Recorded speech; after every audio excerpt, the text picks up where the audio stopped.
Hey babes, I'm Cynthia. And I'm Beverly. Grab your favorite drink. Let's sip and chat. Welcome to Tipsy and Truthful, the podcast. Period. Hey babes, welcome back to another episode of Tipsy and Truthful. This is a podcast where two best friends sip and chat about life, relationships, parenthood, and everything in between. I'm Beverly. And I'm Cynthia. And this is another episode. Well, I always do that. I feel like I have to address the elephant in the room. We're not on YouTube right now. It's still weird to me. Is it weird to you, Cynthia? Very, because we're not dressed up. We're not in the studio. I'm wearing my work clothes. My hair is fucked up. I got no shoes on. Crusty toes. Like, this is beautiful, guys. This is gorgeous. I mean, I guess. No, it's easier to do. It's just it's less stressful. That's why it's especially beautiful. because we're working towards less stress. Yes. I guess it is beautiful. We're taking time to just, love on ourselves. Yes. As we are. Period. You are going to be here. Well, we're recording this on a different day, and you're going to be hearing this on a different day. Happy Mother's Day to all the moms that are out there. What do you mean, what? This episode is our Mother's Day special. It gets released on Mother's Day on Sunday. Yeah. Why are you saying what? Why are you confused? I got confused. I was trying to connect the dots. This Sunday. So I got to edit. Yep. So Jessica has her work cut out for her. She got to work earlier than normal. You'll be okay, girl. I believe in you. So yeah, happy Mother's Day to all of our mamas that listen. Yes. We love you. You're the shit. Don't ever forget that. And I hope that all the moms out there take at least an hour to yourself to be in complete silence. For sure. Even if that means sitting in your car. When we were driving over here, Cynthia's like, can you notice that I have no music and no nothing on? I'm like, for what? She's like, because I needed the silence. And I got that. I understood. Yeah. So today's episode, we want to talk about, it's obviously Mother's Day themed. We are very influenced by our own moms, right? Our own moms have molded us, formed us in positive and in negative ways, have taught us things, right? Mm-hmm. But not only our moms, there are other moms around us. It takes a village, right, to raise kids. We had villages that we saw growing up. And multiple moms who have given us qualities, traits, examples that we really admire. Mm-hmm. That we emulate today. And that we emulate today. I love that word. Girl, you are on a roll. I think not being on camera makes you more your vocabulary smarter. Say it. Is the alcohol is the lack of alcohol? Yeah, if Jessica said it, it must be true. Oh my goodness. So that means I'm never gonna drink again. That's fine. You're not gonna miss it? I'm not gonna say a lie like that. So I didn't say anything. You said never gonna. Did I say? Did I confirm it? Yeah, I didn't pick your promise though. I had my fingers crossed. Oh God. Do you want to start, babe? Is there a mom that you can think of? Well, before we even get into that, wait, we didn't do our weeks. You're the one that's flying through. Girl, it's the lack of alcohol. It's got my, and it's also that this outline didn't have it. Because that's a given. Babe, it's a given. But if I'm following an outline, and it's not there, so it's my fault. Sorry. Basically, that's what I'm saying. Okay. Well, how was your week then? Before we even get into the topic, we just introduced it, but we did introduce it, but we're gonna go backwards for a little bit. My week was good. We're recording on a Thursday, so it's still in progress. It was good. Nothing crazy, nothing out of the ordinary. I don't know. You might hear some heavy breathing. It's not me. It's not us. It's a dog. Teddy. We're recording just an FYI. And he hates my guts. So no, anyways, yes he does. I don't think I even have a high and a low. It was meh. It wasn't bad. Okay, my high of the week, I'm gonna scratch that. My high of the week is enjoying the nice weather. For sure. I feel like automatically once there's a nice weather, my mood is at a higher level. Yeah. Automatically. And we went to the park on Saturday, was it? Yes. That counts as this week because we didn't talk. We didn't talk about that yet. We went to the park. We released our first audio episode, and some people liked it. So all 6 of you. All six of you. Appreciate it. Um, what was your opportunity? Opportunity. Did you have one? I'm working on being more present. Huh. And I'm stuck on the go, go, go still. So that's Yeah. still my opportunity. It takes time to break that cycle, especially if you're used to doing that, on a daily basis. Like we said, it's autopilot, so you don't even think about it. For sure. How about you, babe? So for me, my week has been better. Still getting into the habit of like dedicating that time for myself. So like I've fallen, I don't know if you guys pick up on my routines, but like I'm a very routine person, and once I do something for a week, it's easy to do something. It becomes like a nature. Um, so I've been doing very well with my 60-day hard, much better. Even if I'm tired, I make sure I make time for absolutely everything except the 2 exercises a day. Still can't do that, and it's because I can't because of my schedule. The way that it aligns is just very difficult. But I'm still going at least once a day, and I just extend it longer to make up for the extra 45 minutes. Opportunity. My opportunity this week, I think it's continuously working on my emotions. Always like keeping that in the forefront so that I'm not, dwelling on anything or having stuck feelings. So our opportunities are similar. Where we're still working on last week's opportunities. I mean, I'm not gonna master something within 4 days. Yeah, no, that's not realistic. So impossible. But yeah. Well, on now, a different note, now we can actually get into our topic. Do you want to start, babe, with a mama who has influenced you? For sure. Number one, my mom. Duh. Hello. My mother is my rock, my firm foundation after Jesus. Period. She is just someone that, especially now in my adult years and in motherhood, someone that I appreciate even more. Because I know the sacrifices that she's made to get me to this point in my life. And I know that the love and the unconditional love that my mom has brought me even till now is what has sustained me. Is there a specific trait? We're gonna do like traits. Oh yeah, that you think you've learned or whatever from my mom. There's just so many. Well, choose one, baby girl. I'll choose a couple.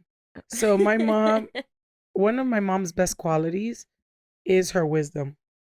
Oh my God, yeah. My mom's wisdom and ability to, and I think that's where I get it from, to be honest. My mom's ability to be non-judgmental towards situations and people. I've definitely, I feel like I get that from her. Yeah, it's a quality that I definitely get from her. And her ability to listen, you also get. Oh yes, like she is an amazing listener. And once again, she's just not judgmental. You could tell her anything, and she's not gonna look at you with judgment. She's not. She's always gonna think of you as a person and what could benefit you, what can hurt you. And so I definitely appreciate that quality of my mom. I think another one is her honesty. She's very honest, and her honesty is so soft. It's not like an honesty that hurts you. It's an honesty of like love for sure, and I appreciate that too. And I think the last one that, now that I'm in this point in my life and I'm thinking about my childhood as a whole, and now it's like when you stand on the road and you turn around and you see your life. Like you see yourself in all these different stages, but now in motherhood, I think one of my mom's, even though those are great qualities and I love them, I think for me, one of the biggest qualities that I hold very dear to me is my mom's. My mom is a very fearful woman of God, and that is very important to me. She is a praying mother, and there's nothing stronger or more important than that. Yep. So that's, my mother's prayers are the strongest. Yeah. So that's what it is. You I was gonna start with my mom, obviously, but since we're talking about your mom, I'm gonna start with your mom. And we were gonna choose one trait for each mom. So even though you went to 3, I'm still gonna choose one for all the moms I'm talking about. Dang, shade. Super shade, because you're not following the outline. Well, it's hard to think about that. You guys know my mom. You guys know my mother.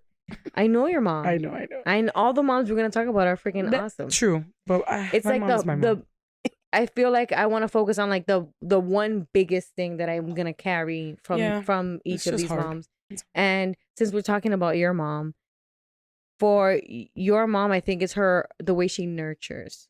Oh, for sure. That's one thing I really admire. And it's not like she only nurtures her children.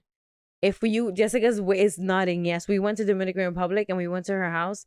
And when I tell you that she nurtured me as if I was her daughter, Jessica as if she was her daughter, and we were there with one of John's cousin who she has never met, and she was treating this person with the same love and kindness, and like, do you need something? And like, it's her softness and her like ability to make you feel at home always. She's peace. She's so peaceful. Like, you feel peaceful around her. You can't help but feel that peace. For sure. That's something I admire, something I would want to emulate, something I would want my kids to say about me. Is it true about me? I don't know. I would love if my kids would say that about me. Do they? Can they? I don't know, because I'm working on finding my own peace. So I don't know if I exactly emulate that right at the moment. Yeah. But it's something I'm working towards, and it's like I said, one quality about her that I'm like, wow, goals. Yeah. It's your turn, but I'm gonna keep going because I want to talk about my mama. Sure. And then I'll pick. Hey, we'll just do that back and forth. Okay. Once you're done talking about I'll pick up. Okay.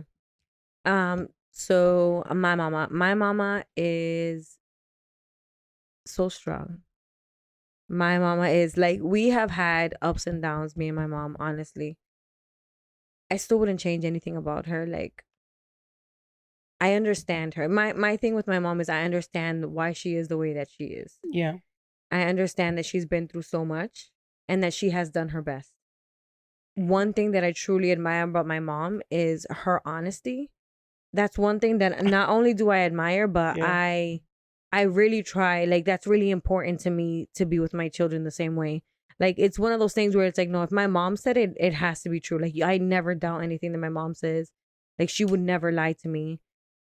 And that's something that I would want my kids to be like, no. Like, I might omit certain information because, of course, they're children and there's things that maybe they don't need an explanation on right now. But if they ever ask me about anything directly, we'll talk about it. Yeah. And that honesty is definitely something I learned from my mom. Yeah.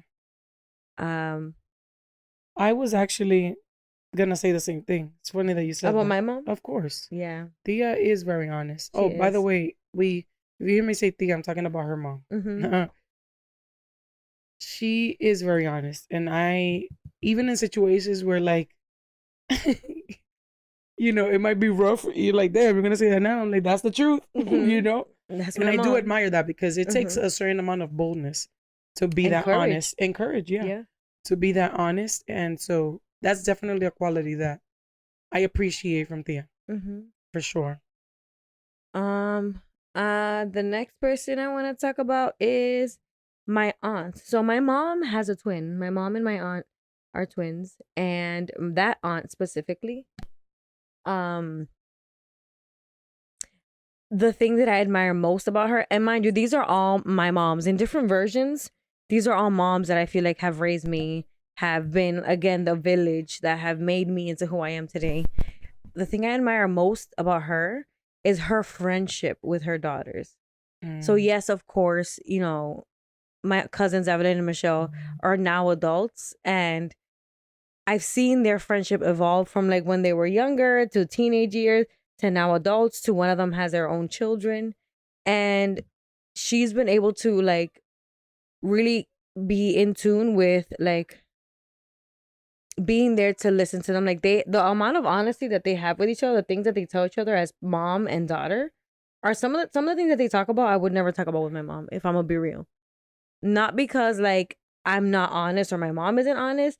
That friendship level of conversation is just not something that we've had. And to see how they like the conversations that they have and stuff, it's so beautiful. And I hope that at least, obviously, I try to be friends with my daughters, but there's a certain line, especially when you're raising teenagers, you want to make sure that they know, like, yes, I'm here for you. Yes. But but if I have to choose between being your mom and your friend, like I have to choose being your mom first. Once they're in adults, you can loosen a little bit of that mom role and be more of the friend. Yeah. Especially once they have their own children and they rely more on me, like, for guidance. Mm-hmm. I hope that when my girls, and obviously my sons, it's a different aspect of it, but when my kids are adults, that they can see me as like somebody that they can talk to as a friend too. I see that. It's so crazy how, you know, you don't even, we had to take some time to think about these things. I think, to really think about, okay, what qualities about a person is so important. But like, that is so true, because I was going to say, so it's crazy because my next person is Idrania, my cousin Idrania. She's your cousin? I thought she was your aunt. She's my cousin. She's just so much older that it was weird calling her my cousin. Okay. But she is my mom's sister's daughter, Tia Chila's daughter, and Tia Chila's my aunt. Okay. So we're first cousins. Me and her kids, who are closer in age, are second cousins. But you act like cousins. Exactly. Gotcha. Because we are. Yeah. But their mom is my prima hermana. And something that I admire about her is also her relationship with her kids, especially now in adulthood. I love the way that she is also very open to her children and their friendships, and the way that they open up their home, the way she opens up her home for her kids to just be themselves, with their friends, with their partners. And I love that because they're comfortable around their mother. Goals. And they're able to tell her anything. And so for me, that's a very important quality.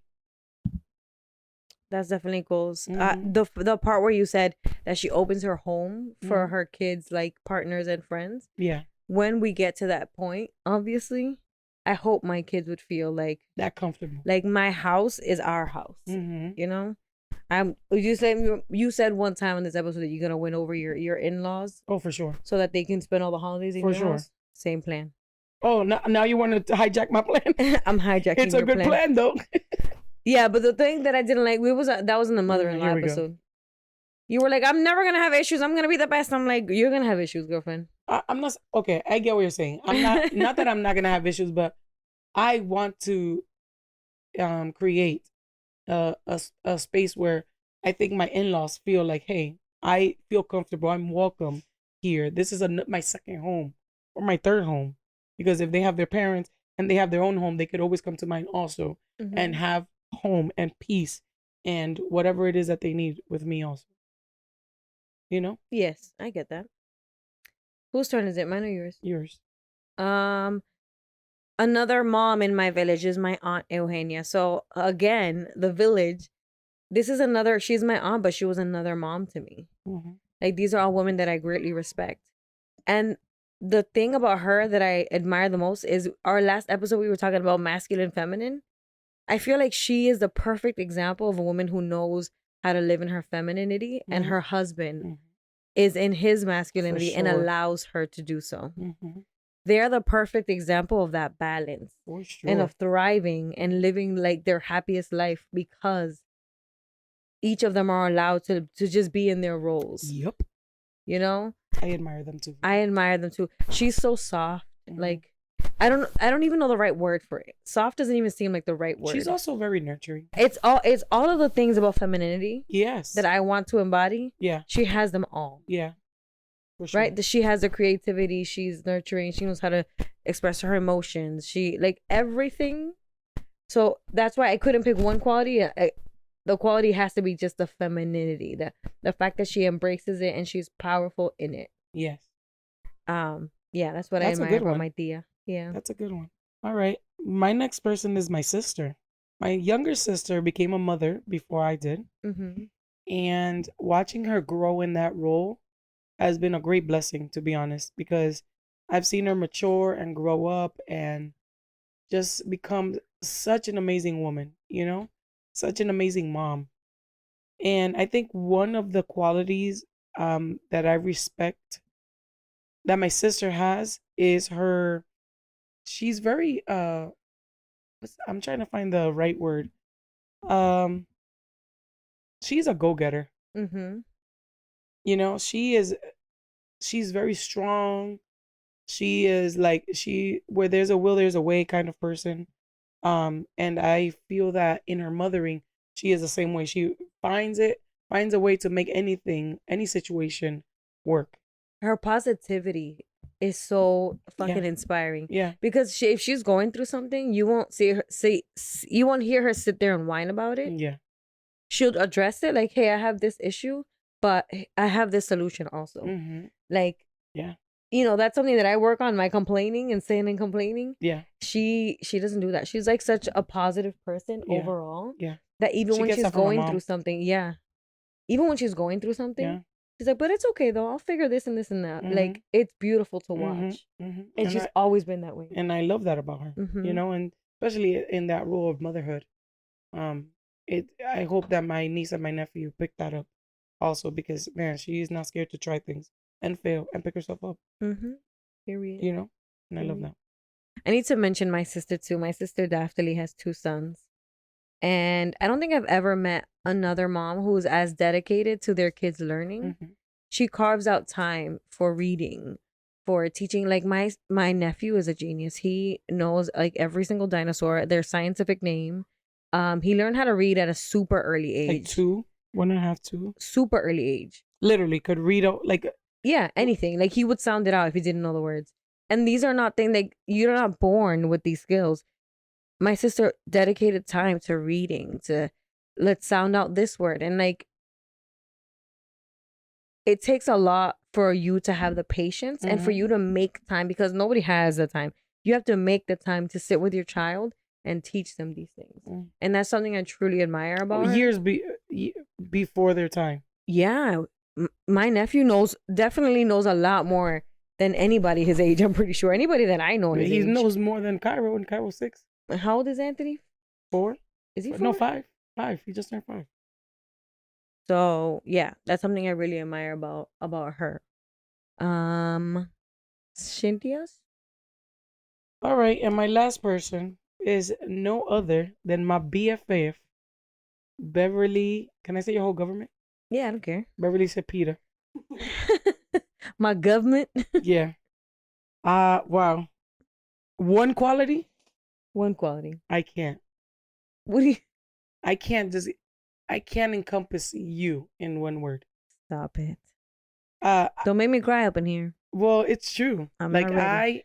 It's hard to first of all, I've seen your journey, of course, through motherhood, through all its different stages, right? So, you know what? For you, I'm not even going to hold it to one word, because I've seen your transition from motherhood, from like being literally a teenage mom to being this business owner overall, like this amazing go-getter mother, go-getter.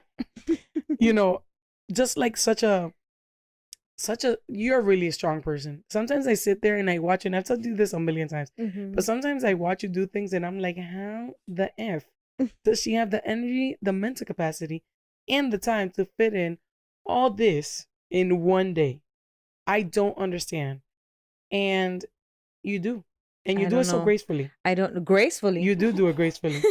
Because even though you complain, the love that you have for your kids outshines, or like it surpasses everything, any negative thoughts or moments that you have. And I appreciate that.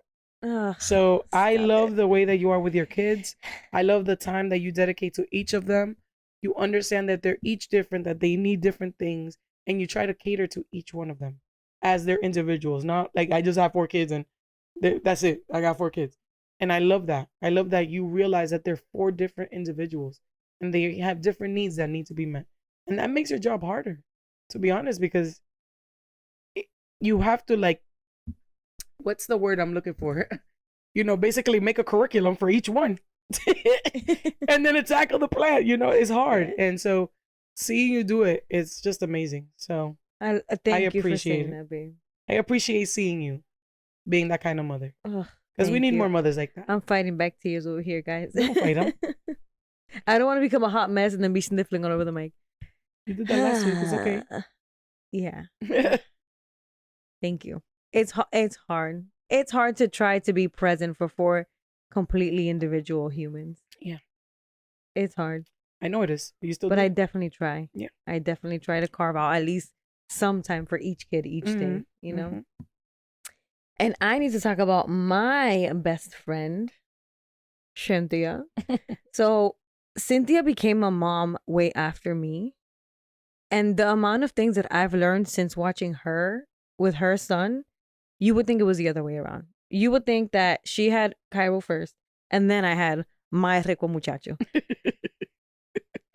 I could say so many things. The dedication that you have to him, the way you don't play about your baby, the way that you teach him. I feel like the number one thing, and I don't know how to put this into one word, you are very intentional and conscious of the fact that you are raising someone's husband and someone's father. Mm-hmm. The things that you teach him are to make him better tomorrow. Mm-hmm. You're teaching him how to be responsible, how to be clean, how to be compassionate, how to have empathy, how to know what he's feeling, and then how to communicate it. Babe, I don't think I've met any other child Cairo's age with the amount of emotional intelligence that he has, to the point where I could learn a few things from Cairo, babe. I could learn how to be like, wait, I'm in the red zone. Let me take a deep breath. Yeah. You know what I mean? Mm-hmm. And the fact that you're so intentional, none of these things are by accident. Yeah.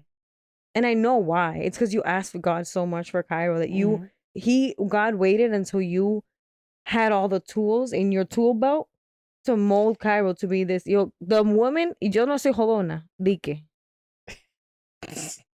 The woman that marries Cairo is going to have, number one, a great husband, mm-hmm. a great future father.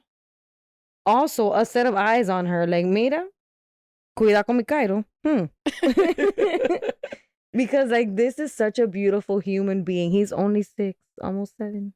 And when I tell you that this baby is the most beautiful human, like, well-rounded human being, and that's not, babe, that's not just God. Like, that's your hand mm-hmm. in molding this little human. And that, like, there's not one word to describe that. I know. But if I can take 1 ounce of that and pour it into my kids, babe, goals. Whoa. Goals. No, I cried. Yeah. And I'm also fighting back tears again. I'm crying because it's true. It's like, man, a lot of people, it's like you said, I wanted to be a mom so much mm-hmm. that when I got him, and I've said this in other episodes, I knew that I didn't want to half-ass it. I didn't want to not be present, a present parent. Let me tell you guys, being a present parent is exhausting. It's difficult. This is why we're going through like this mental health kind of crisis. Mm-hmm. Because, man, being present in your child's life is hard when you're trying to figure out everything else in your life, And I feel like we need to stop and define really what being present in your child's life really means. It doesn't mean being physically in the same room as them or in the same home as them. No. I've seen too many parents. I've seen parents in mm-hmm. the same room, let's say the living room, let's say the dining room, right? Let's say you're all having dinner around the dining room table and everybody's scrolling through their phones. Yeah. Nobody there is present. You will talk about this meal tomorrow and nobody will even remember what the meal was. Mm-hmm. Nobody knows how your day was. Nobody knows nothing. Yeah. Being present means you are having a conversation. You're pulling some sort of something mm-hmm. so that we talked about the being present is your 5 senses. Mm-hmm. You're talking about something in your day. You're talking about anything, making each other laugh, something so that you both feel connected to each other in that moment. Yeah. Not just physically having 2 bodies in the same room. Yeah. And I think it's, something, I want to go back to something that I admire about you is that the conversations that you have with the girls now that they're at the age is great and amazing. And I admire the relationship that you're building with them. Creating that space for them to feel comfortable with you, to tell you things, to come to you when they're in trouble and know that they're not going to be judged or they're going to get in trouble, that you're going to be there to listen and to help them through whatever situation that is. And I feel like, once again, I don't see that with a lot of parents, especially a lot of teenage parents. Not teenage parents, a lot of parents with parents of teenagers. Yeah, of teenagers.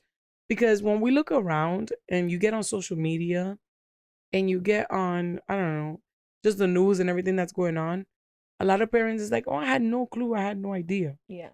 And it's like, you didn't even know your child. Because everybody else could have told you this. Yeah. You know what I'm saying? But you have this idea of your child. And I saw this beautiful video and we might have to put it in our, like, it's put the clip in? Yeah. Not even the clip. Well, I guess we could just put the link. because it was a video of this guy explaining the different people you fall in love with, like your children. You fall in love with all these different stages. And then one day, and you love each stage differently because each stage provides you a different person, you know? But at the end, when they grow up and they move out, you lose all of them. Yeah. And I literally bawled when I saw that. I was crying when I saw that because that's the reality. My mom used to say, los hijos son prestados. Yeah. And you give them back eventually. And that's hard to come to terms with, especially because we're young moms with young children. Yeah. That it's hard to see that we know that that's a reality, but like even grasping your mind around that, it hurts a little bit. And I hate thinking about it. I know. Literally, I'm going to lose my shit. You know, the same way that we're sitting around talking about our mothers, talking about all these influential women in our lives, our kids sit around a table and talk about, man, how lucky are we that we had these two moms? Because they will say that. I hope so. I know so. I think the amount of love that we pour into these kids and the time that we spend with them, like time that we spend with them, not just like you said, being present with them, like playing with them, joking with them, you know, watching all their stupid stuff that they want to show us. All their stupid presentations. Did you see this TikTok I sent you? Or Carol's driving to the sturdy desk. Record me, okay? Record me. I'm getting sturdy. You know, it's just like those are memories that they're gonna hold on to, and I feel like that's the true gift of motherhood. And let me tell you that the older they get, the more I feel like I have to drag them to spend time with me. It's a stage, babe. Think about you. No. I get it. But I won't ever give up on like being like, come sit with me. Like I'll literally be like, open their door to their bedroom. They're both on their phone. I'm like, nobody loves me. Come give me a hug. Somebody hug me. And they both like start laughing and they sit with me and then they tell me about their day. Like I'll literally just pull, like when I'm doing, obviously I'm a busy ass woman, but I'll be making dinner and I have a two-person table in my kitchen. A bistro set? A bistro set. I have them sit there and I'm like, tell me about your day. And they're like, they tell me all the tea. I know every drama that has happened with every little girl and little boy in their school. Okay. I know by name each child. And what they've gone through and what like for me, I know that what's important to them and their entire world is what goes on in their school. So I try to be involved as much as I can with that. And I know that they obviously don't tell me every single detail because I'm still their mom. Yeah. But I hope that they feel comfortable at least like telling me the parts that they are comfortable with, you know? And again, sometimes I have to pull it out of them. Be like, hey, come sit and tell me how was your day. Yeah. But because I'm a good multitasker and because I'm not going to give up on trying to have that connection with them. Yeah, of course. We talk every day. Yeah. Okay. I think the one thing that I want my child to say, like when he's older. Like finish that sentence. What? No matter what, my mom blank. Okay, no matter what, my mom always listened to me. Period. I could see that too. Because you do. Yeah. He's going to say that for sure. Yeah. He's going to be like, my mom is the best. Even though he told me right now, I'm trying to talk. And I'm like, but I'm not saying anything. I'm waiting for you to say something. 6-year-old brains. Oh, for me, okay, if I have to finish a sentence, no matter what, my mom always had my back is what I would want them to say. For sure. No matter what. I always want them to know, like, hey, I'm always on your side, no matter what. Well, if you do something wrong, will I try to correct you? Absolutely. Because I'm still your mom. Yep. But I got your back. I got your back. Mm-hmm. You know how many times I've threatened to get ratchet with somebody in their school trying to mistreat them, and then I have to catch them at school and be like, okay, Beverly, settle down now. They're in 7th grade. You're an adult. Yeah. This is a child. No, but sure. like, That's I got your back. Yeah. I don't know why I feel so heavy. Like because we know that eventually our children will not be children. Yeah. And you know what scares me? That eventually I know that my children will still have qualms. Like, you know, my mom could have done this better. Yeah. Because as much as we try, we're still humans. Yes. We're going through our own processes, our own emotions.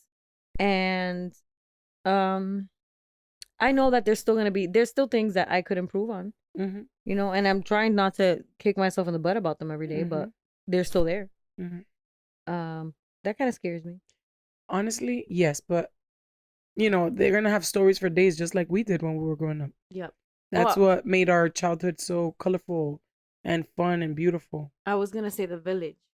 Oh, for sure, the the village. village. And we're our own village now. For Mhm. our we try to keep our kids always together. We try to, I want to make sure that my kids have a relationship with their aunts and their cousins, Mhm. and that we make these memories and Mhm. do all these things together. It's so crazy because it's mostly me and you It is. fighting with everybody to, It like, is. guys, We're gonna do this. the kids, you Mm-hmm. know. I just hope that everybody doesn't want to, like, realizes it before it's too late. Mm-hmm. You know, everybody that's missing out, that is not being present with their children, Mm-hmm. our family, our friends, whoever's listening. If you have children, it's never too late, unless they're adults. Then you're screwed. But It's never too late. it's never too late. But it's harder, Of and course. you have to think that these are the formative years Mm-hmm.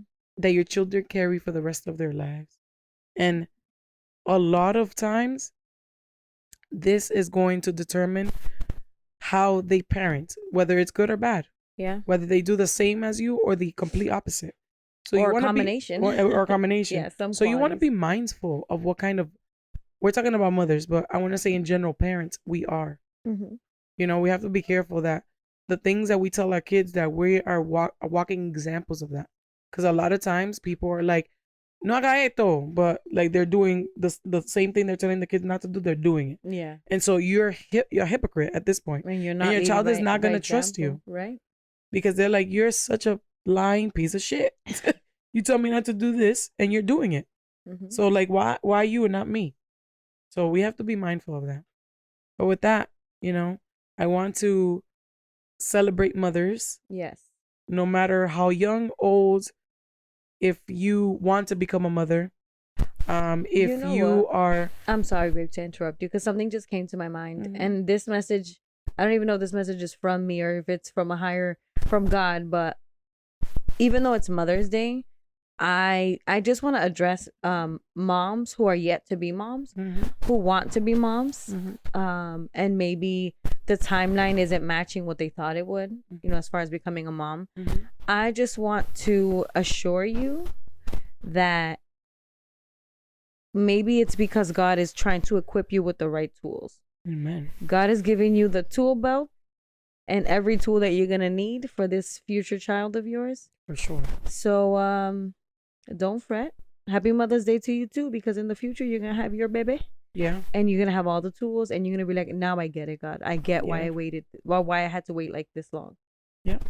I don't know. I just had to throw that in there. No, and I think it had to be. It was inspired because of the beautiful story of Hannah that we heard of. That, you know, we've been really, when we tell you guys that we're really working on ourselves, we're really working on ourselves all around. And we've mentioned in this podcast millions of other times that we grew up in a Christian home. And I think that especially the way that everything is going today in the world, we are trying to get back to those roots, and we're really trying to fill our spirit, because I think that is the area that needs to be filled in order for us to walk you know, powerfully wherever we're going to go. I think that we need to armor ourselves, at least in my opinion. I respect, once again, whatever your belief system is. But I think, this past Sunday, we learned about Hannah and her struggle to become a mom. But she eventually became a mom, not to just one, but they think six or seven, yeah. because that part is not clear. But more than just the one that she was praying about. And that one she dedicated to God and became someone so important, So, like Beverly said, I'm going to reiterate that. You need to, one, trust that these things will come to pass for you.